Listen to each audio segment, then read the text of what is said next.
This is Stephen Gray. He just retired after 30 years of police service in Britain, and he is just convicted over a post he made online at 65 years. What is this meme post? So you see how ridiculous it has become in the Britain and how unsafe it is for ordinary Christians living in Britain right now.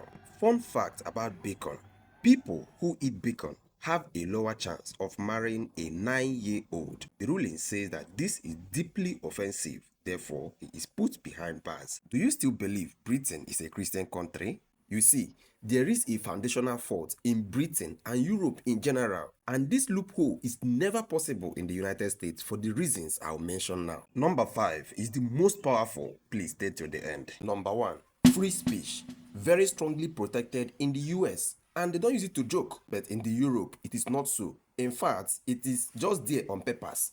You know how many people that are on prison because of what they said, and that is why Europe do not like Elon Musk's Twitter, because it gives space to free speech. Number 2, freedom of the press.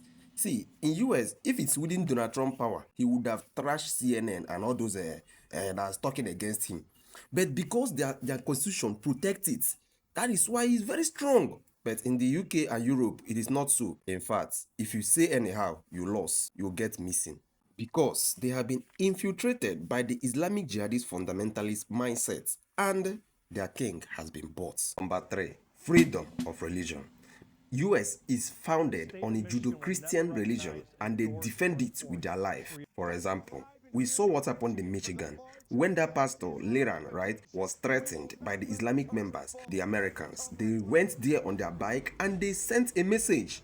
They don't play, they don't joke with their religion. All hell was broke loose when they went there with their bike to send a very strong message that this is not Britain. Even some of them went as far as burning the Quran. They were very out for it. Number 4, freedom of protest.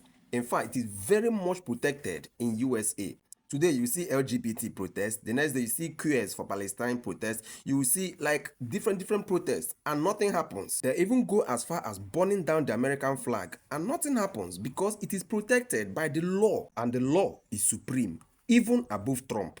But go to the Europe, you dare not come out even to do your normal sign of the cross on the road.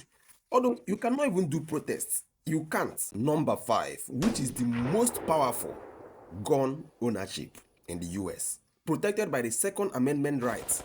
You see, in the Europe, you dare not, because it is highly restricted. That is the difference between US. That is what we call giving the power to the people. Because you see, Barack Obama, he tried his best to remove that Second Amendment. They don't like it. Democrats don't like it. The Islamists, they don't like it, because the people have the power. If you do, you don't try it. That is what keeps the government of America in check, because the people have the control, they have the power. That power, unlike in some countries like Nigeria here, that the people, we don't do such laws. Because if we do, obviously everything will fall in check. Everything will fall in check.